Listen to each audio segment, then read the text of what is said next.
In the last days of April 1945, the famous American Army Rainbow Infantry Division arrived at Dachau camp with the order of liberating the camp. Its commander, Major General Harry J. Collins, had heard some unspeakable stories about that wretched place and took it upon himself to save the poor souls that were imprisoned in the camp. What ensued was a bloodbath where disarmed Nazi guards were slaughtered both by the American army and the inmates themselves. Allies tried to hide this event, so it is little known. Months later, on November 1945, the trial of 40 of the surviving SS guards began. Unlike the Nuremberg trials, which targeted mostly Nazi higher-ups, these men were the direct perpetrators of heinous crimes. Most of them met the same fate, which now lied at the end of a noosed rope. In either way, they faced the consequences of their actions against humanity. Welcome to the Marshall Memoirs. The bloody liberation of Dachau concentration camp, April 29, 1945. After receiving some disturbing intelligence reports, Major General Harry J. Collins, commander of the 42nd Infantry Division nicknamed Rainbow, coordinated a joint effort to storm the Dachau concentration camp in southern Bavaria. As they were approaching the compound, following the train tracks that ended there, they came across 39 railway boxcars parked just outside the camp. A nauseating odor emanated from them, and upon opening the boxcars, Collins's division found over 2,000 skeletal corpses. They had died of hunger the days before. Most of them were either naked or wearing light cotton pants during the worst part of German winter. Claw marks on the inside walls of the boxcars indicated that they did all they could to escape that cold, dark metal tomb. There was nothing they could have done to avoid their gruesome fate, however. One of the corpses reportedly had its head crushed, as if he desperately bashed it against the train walls to end his suffering more quickly. Dachau was the third concentration camp to be liberated by British or American Allied forces. They still did not know the extent of the horrors the Nazi camps hid. News about Auschwitz had been slowly making their way across the ranks of the American army, but most of the soldiers just could not believe they were true. Now they knew. Moving deeper into the complex, the soldiers found more bodies. Some had been dead for hours or days before the camp's capture and lay where they had died. They inspected the camp to find a row of concrete structures that contained rooms full of hundreds of naked and barely clothed dead bodies piled floor to ceiling. Additionally, they reported the existence of a coal-fired crematorium and a gas chamber. Around 300 guards remained in the camp, providing all the resistance they were capable of.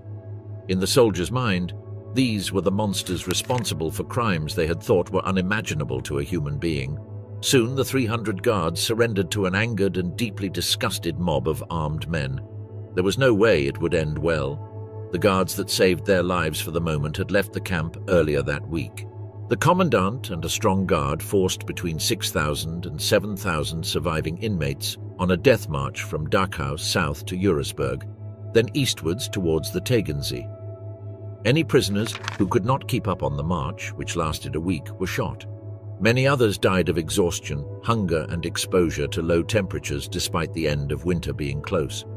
Months later, a mass grave containing 1,071 prisoners was found along the route. Some died due to the terrible conditions, but others who probably were too sick to walk were shot to death. The retaliation unleashed by the Americans on the camp prisoners is not well known. Our only source is the report by Lieutenant Colonel Felix Lawrence Sparks, commander of the 157th Infantry Regiment. This report is thought to be full of omissions and distortions, with the intention of protecting his soldiers. Sparks reported that as his company advanced through the large camp compound, the captured German guards were separated into small groups. One of them, comprising 50 Germans, was confined in an area of the camp originally intended for storing coal. Sparks left a small machine gun team to watch over the prisoners and make sure none tried to escape.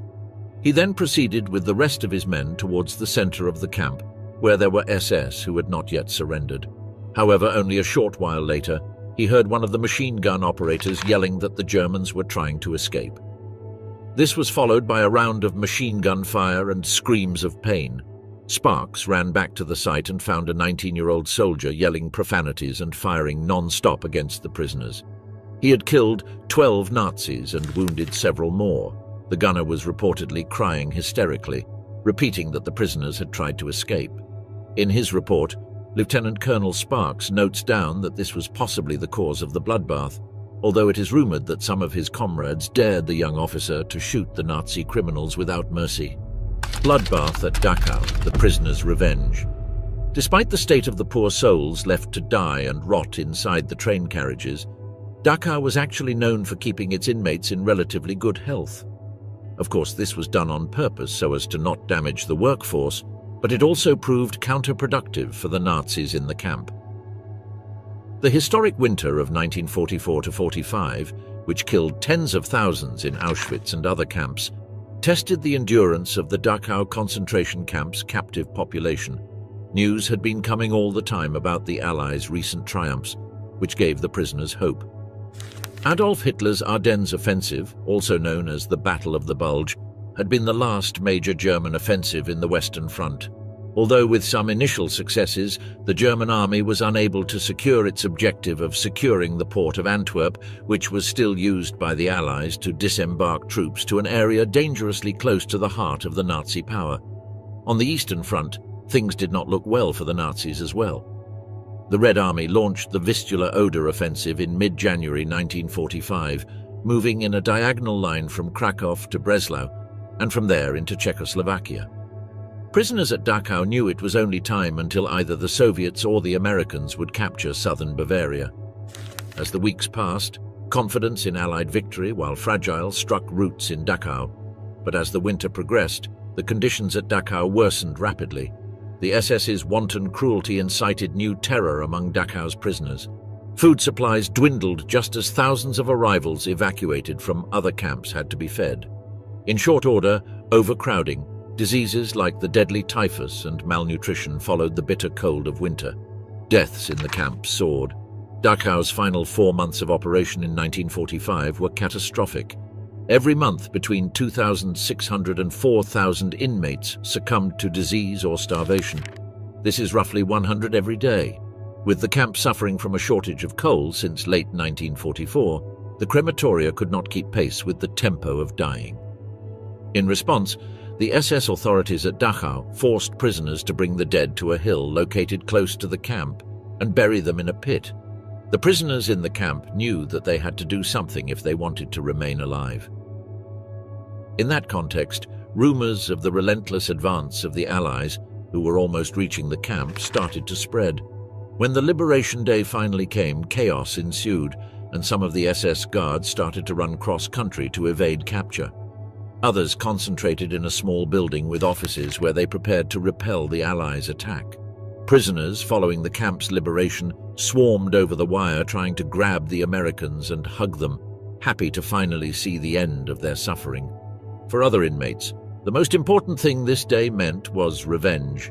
They went for the SS men who had tortured them for the past months and even years. An SS officer was caught off guard without his pistol and tried to elbow some of the prisoners out of his way, but the courage of the prisoners mounted and they managed to knock him down. They did the same with other SS men, and in total they perhaps stomped to death a dozen of Nazis. Elsewhere in the camp, SS men, capos and informers were beaten badly with fists, sticks, shovels, and anything the prisoners could find that was long and heavy. In one reported incident, it is claimed that American soldiers could not prevent a German guard from being beaten to death with a shovel. It is highly improbable that well-trained Americans could not do anything about it, so it is believed that they simply looked the other way. They must have thought that the guard deserved it, and that the Jews deserved their revenge.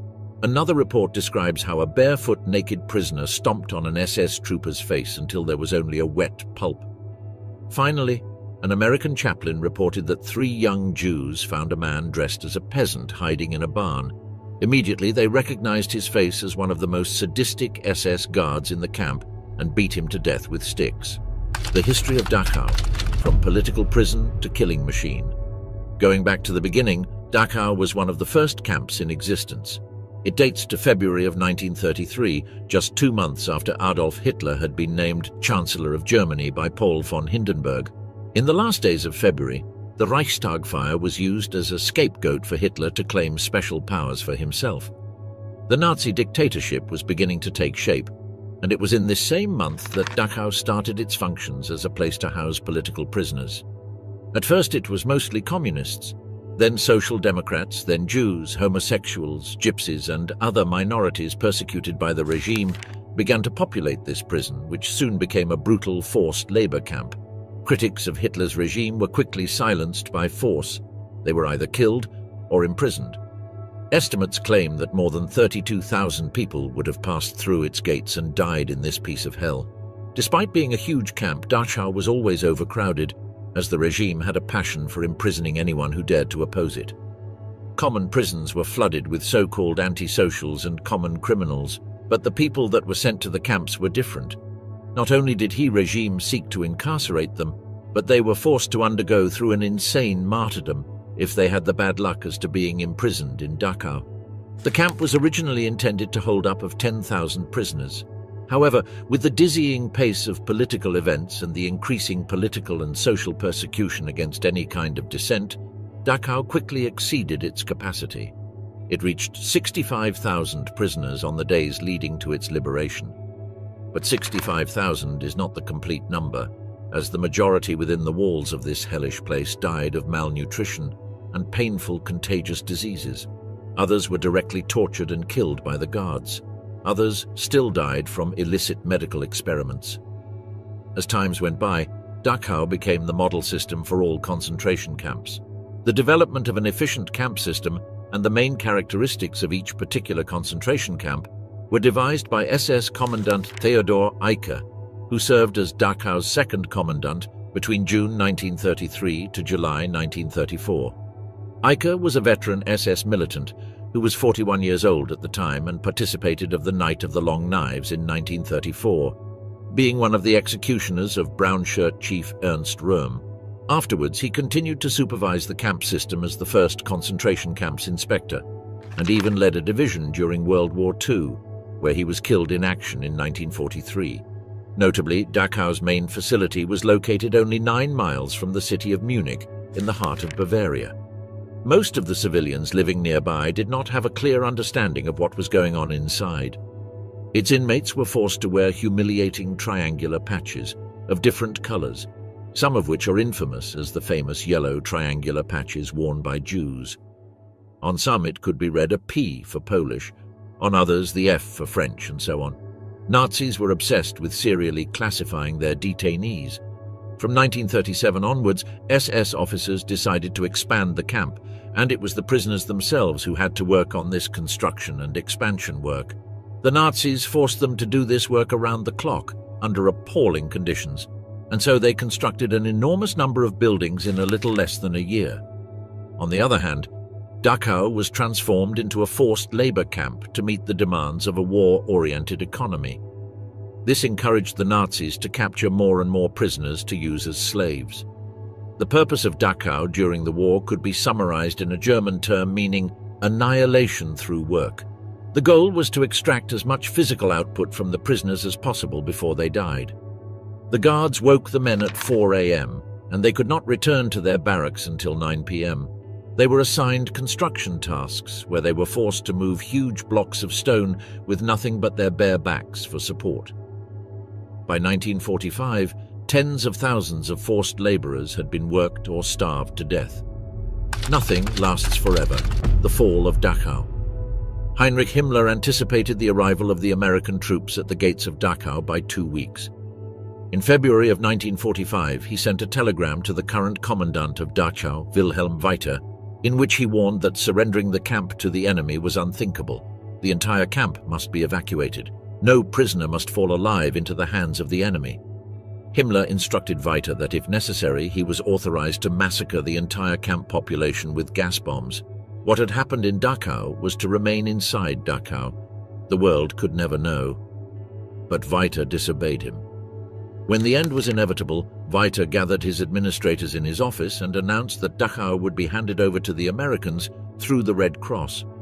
He asked the SS officers to run to the clothing depot and begin dressing up as civilians and prisoners. While this scene was happening on the night of April the 28th, American General Lyndon was already at the gates of the main camp together with Major General Collins, and several hundred armed men. Only 130 armed SS men remained inside. Some of the Nazis had snuck out, others were hiding somewhere. Others had been killed during the previous 2 days while trying to defend some of the sub-camps that composed the Dachau compound. The last of the Dachau camps was the main one, where all the Nazi higher-ups were now trying to negotiate getting out alive. According to the negotiated terms, the gates of Dachau opened at 3 o'clock in the afternoon, and the Americans were met by Dr. Victor Maurer of the Red Cross together with an SS officer. Maurer had a white handkerchief tied to a broomstick as Linden's jeep surrounded them both. Linden recalls that the first thing he smelled was a combination of burning garbage and singed chicken feathers. Then they began to hear voices coming from the wooden blocks. The voices multiplied, asking in desperation if the soldiers were American. They did so in different languages.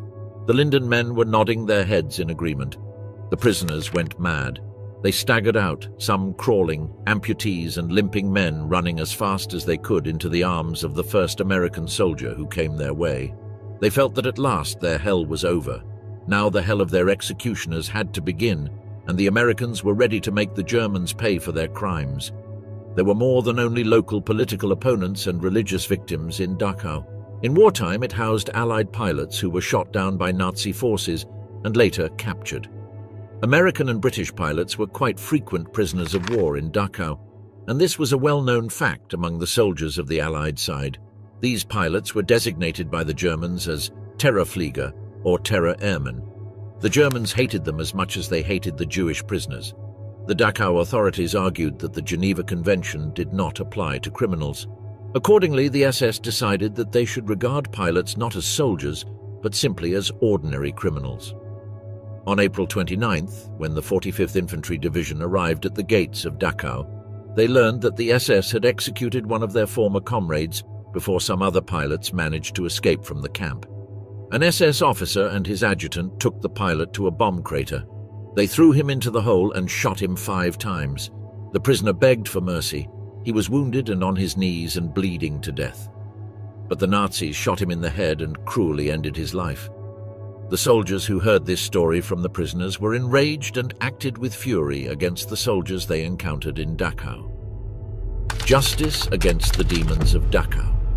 The men who entered this hell on earth called Dachau, unlike those who entered other concentration camps, had fresh memories of murdered civilians and wagon loads of corpses. The soldiers who first entered and liberated these poor prisoners who had been victims of the most heinous crimes against humanity ended up executing 17 unarmed Nazis. They did it because they were furious with what they had heard and what they had seen with their own eyes. The men in the so-called Rainbow Division believed they were stopping the spread of evil by physically eliminating those who had perpetrated these horrific crimes. But in doing so, they were engaging in war crimes themselves. Young, educated officers who were expected to set an example before their men were not immune to the horror they had seen.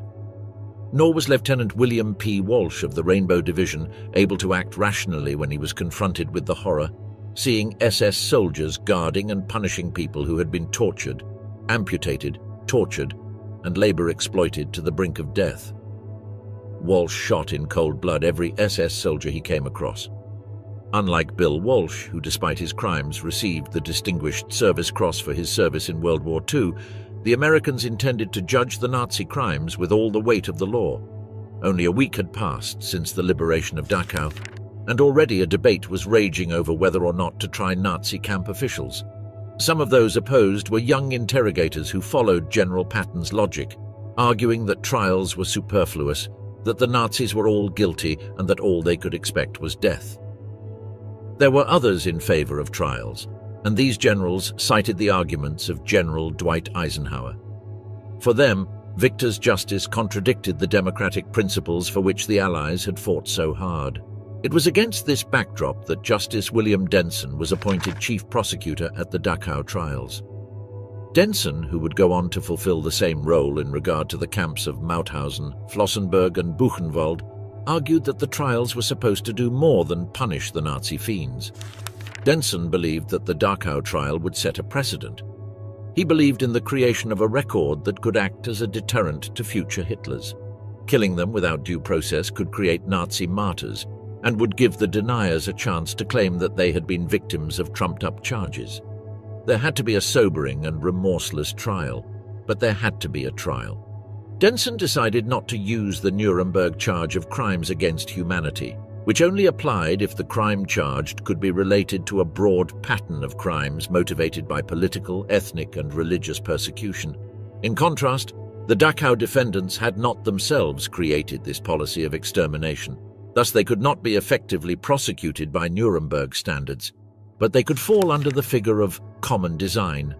This was the judicial alternative that Denson discovered to make these criminals pay, and it was broad enough to catch everyone who had worked in any concentration camp and avoid restrictions commonly associated with the conspiracy charge. Only a week before the Dachau trial began, the Nuremberg trials had begun. The spectacle of the Nazi trials produced a sensationalist boom in newspapers and radios around the world. Denson was somewhat annoyed that journalism focused so much on the Nuremberg defendants, men who had caused suffering and death from behind a desk, neglecting those who actually pulled the triggers and gave the orders. He believed that the figure of common design could contribute as much to international law as the figure of the crime against humanity at Nuremberg. The truth is that for the media, these former locksmiths, mechanics, and peasants turned Dachau guards did not attract as much attention as the Nazi high officials on parade at Nuremberg. The trial, bloodthirsty butchers sentenced to death by hanging. 40 Germans who had worked on that hellish place called Dachau were prosecuted by Denson. They ranged from the last camp commandant, Martin Gottfried Weiss himself, to medical personnel such as Dr. Klaus Schilling and physician Hans Eisele, to guards, guard commanders, sergeants, and privates. They were accused of violating the laws of war while acting in fulfillment of a common design. In this way, they subjected their prisoners to various cruelties according to the definition of the law of war in the Geneva Conventions. The main trial took place between November 15th and December 13th, a time considerably shorter than in the cases of Nuremberg and Tokyo. It was labeled United States of America against Martin Gottfried Weiss et al.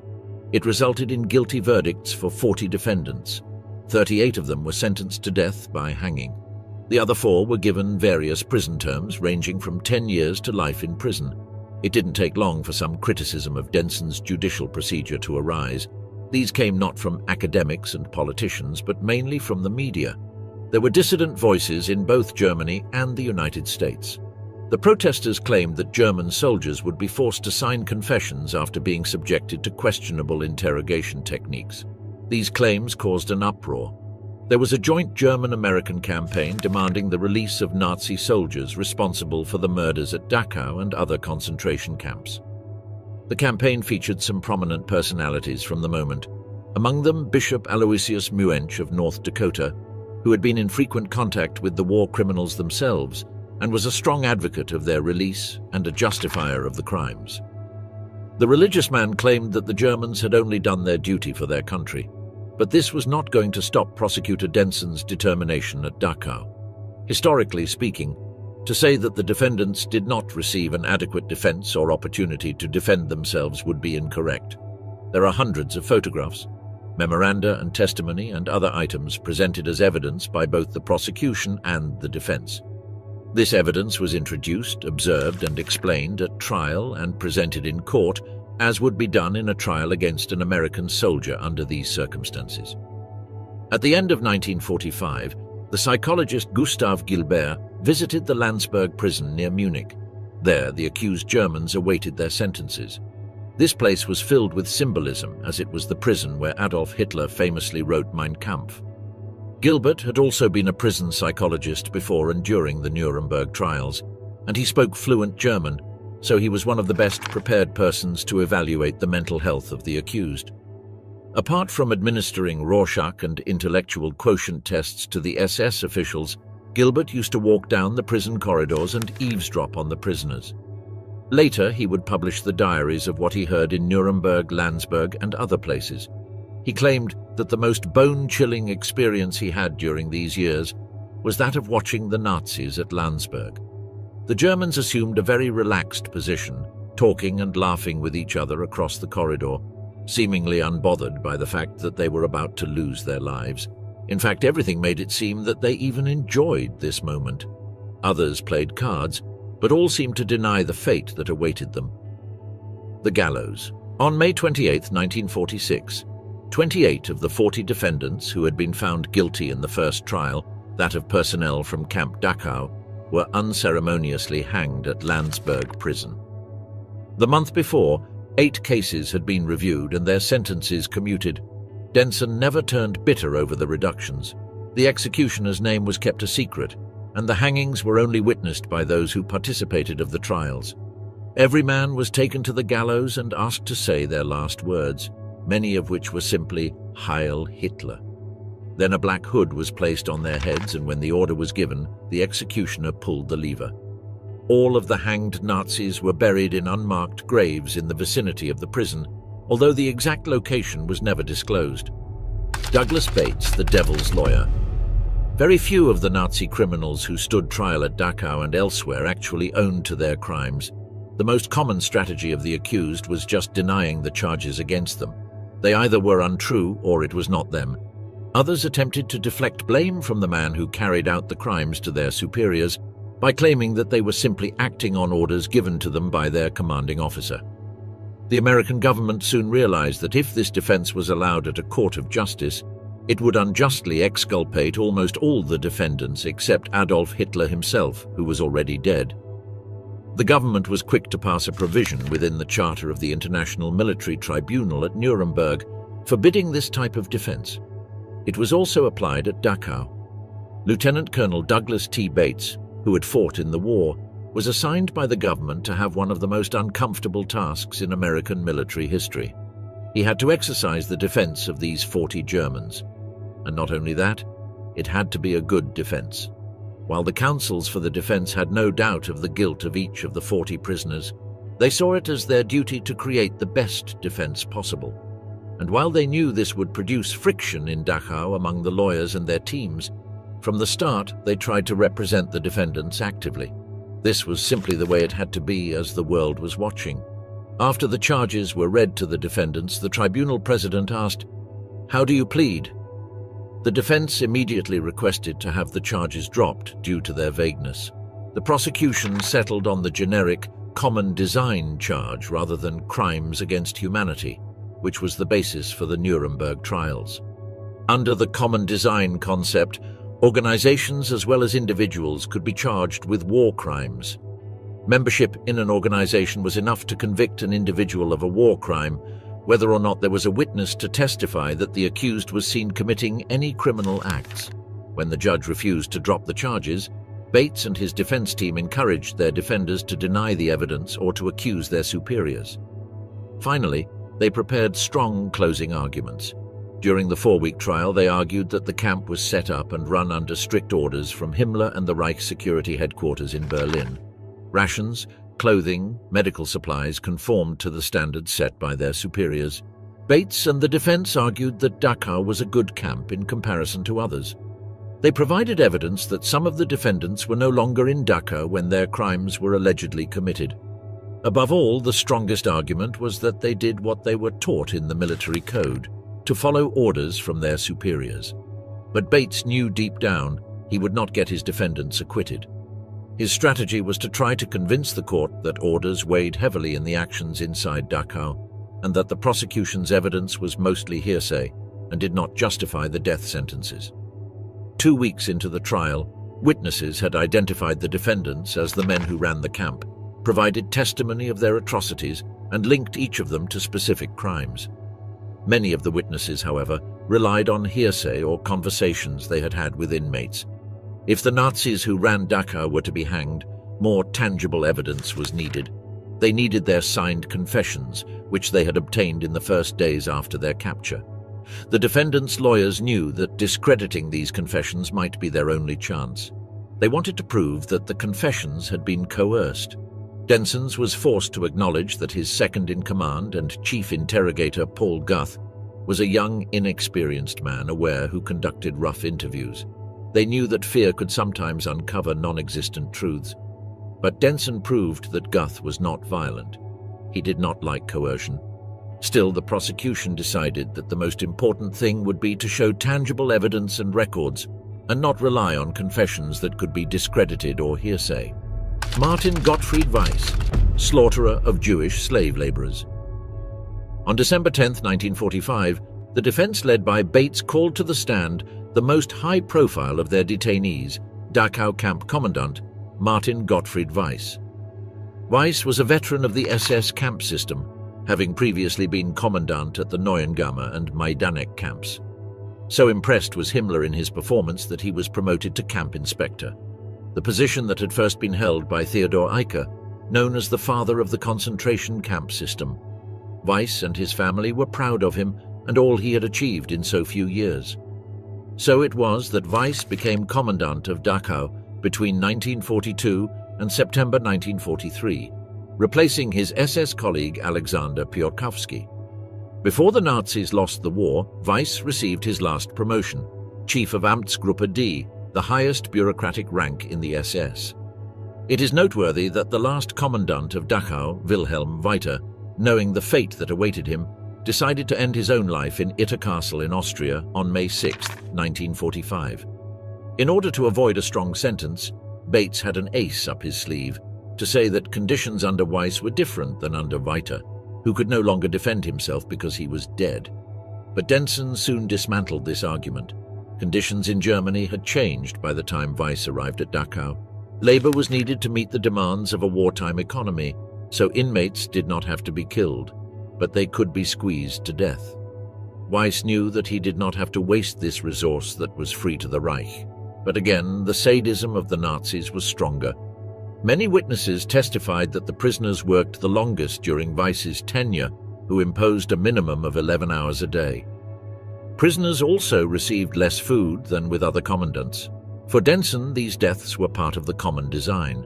Working them to death was as much a part of their plan as the segregation of the Jews, the systematic looting of their property, the illegal transports that brought thousands of people to die in the camps, the mass murders in crematoria, the transports out of Dachau, and those that brought prisoners to this hell on earth.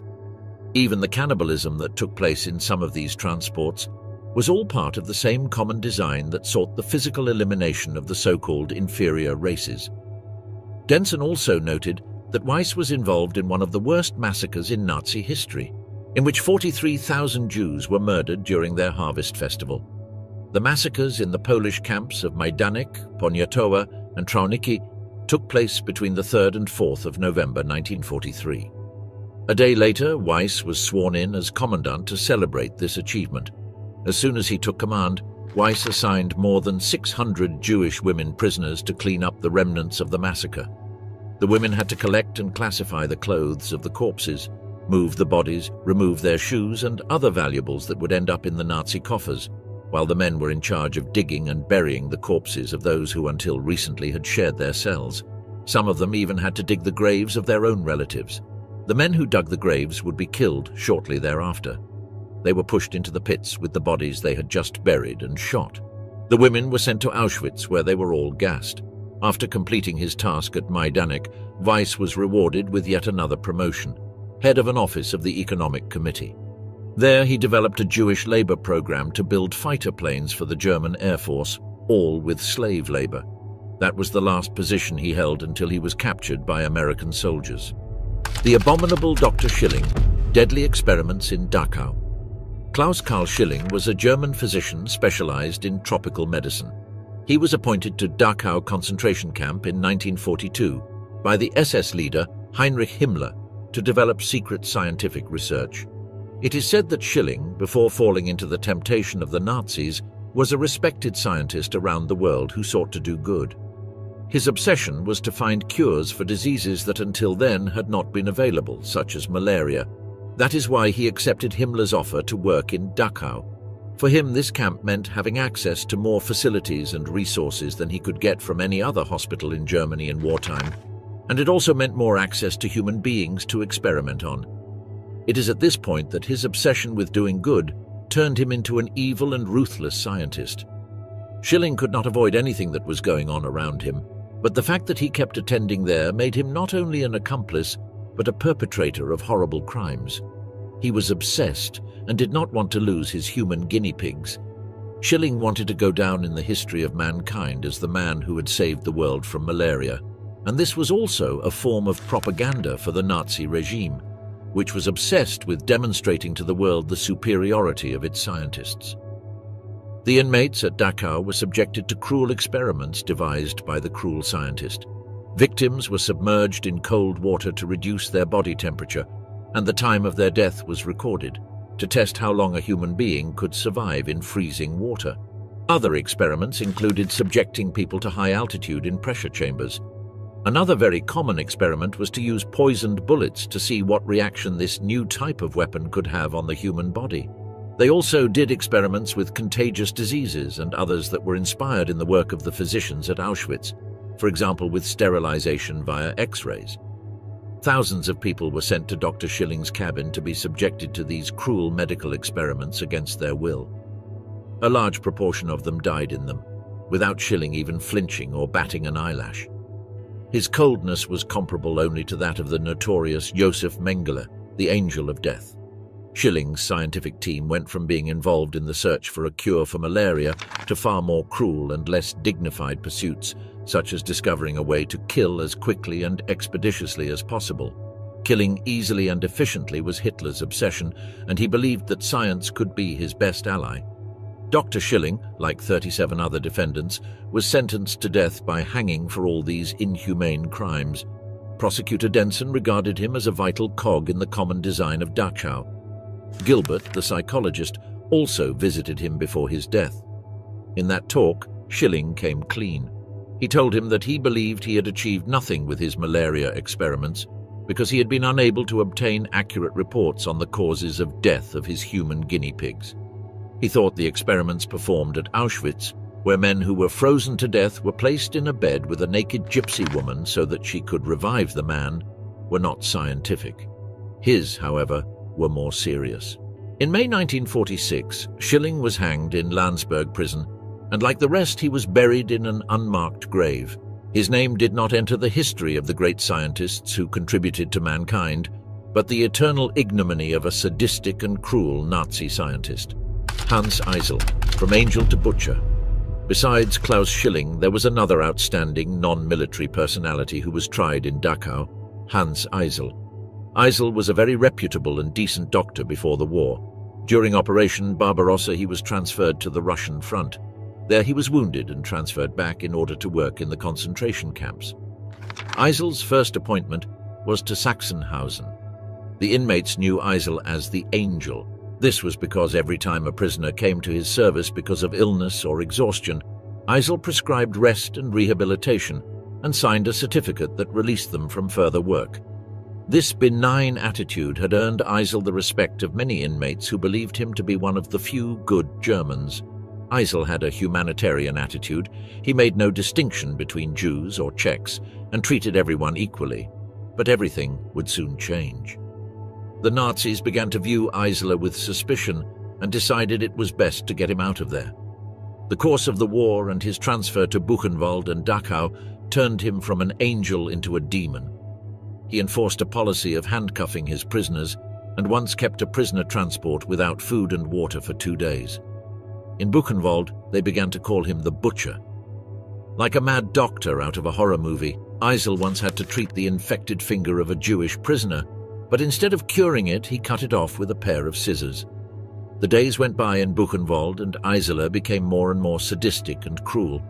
Eisel went so far as to resecting the stomachs of prisoners while they were still alive, and he did it without anesthesia, just for fun and practice. Eisel was the son of a Lutheran pastor, but he had little mercy left in his heart. During his detention in Landsberg, Eisel wrote a defense letter entitled Audiatur et altera pars, which simply means the right of reply. In it, he denied all the accusations that the prosecutor had made against him. Eisel denied the amputations and punishments that the witnesses had described in detail during the trial. In other words, Eisel totally denied being the butcher that many prisoners described him to be. Eisel even had former members of the SS testify against him, and his situation was truly compromising. In the end, Eisel was unable to answer to the overwhelming new evidence that had been presented against him.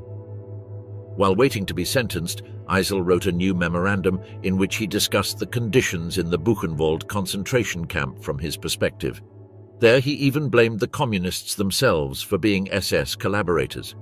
The collaboration that some prisoners had exercised with the SS went far and wide, according to Eisel. His memorandum, however, is seen as a desperate attempt to escape the gallows. Eisel was condemned in Dachau for his crimes at Buchenwald, but was spared execution. 5 years after his conviction, he was pardoned by the United States government. In compensation, the province of Bavaria gave him a loan of 10,000 marks. The butcher returned to practice medicine in Munich. Finally, in 1955, new evidence about his experiments was discovered. The courts began to search for him again, but he managed to escape and settled in Cairo. There he set up a practice and was able to live quietly and guiltlessly for the rest of his life, with little left of his Lutheran teachings. He died in Cairo in 1967. Dachau meant hell for thousands of citizens who lived and went through situations unthinkable to most of mankind. Torture, slave labor, death by exhaustion, executions and scientific experiments were carried out on the prisoners. The Dachau trials conducted by William Denson set a precedent in the judgment of Nazi concentration camp criminals and murderers. They stood out for their ruthlessness. 38 Nazis, regardless of rank, were sentenced to death by hanging and were convicted of having participated in a common design. However, in the media, Dachau was in the shadows because the Nazi hierarchs were in the limelight at Nuremberg. There, towards the end of 1945, those who claimed to have only obeyed Hitler's orders were tried for the first time. The trials of Dachau were without a doubt a key event in which all those Nazis who participated in one of the great massacres of humanity finally met their fate.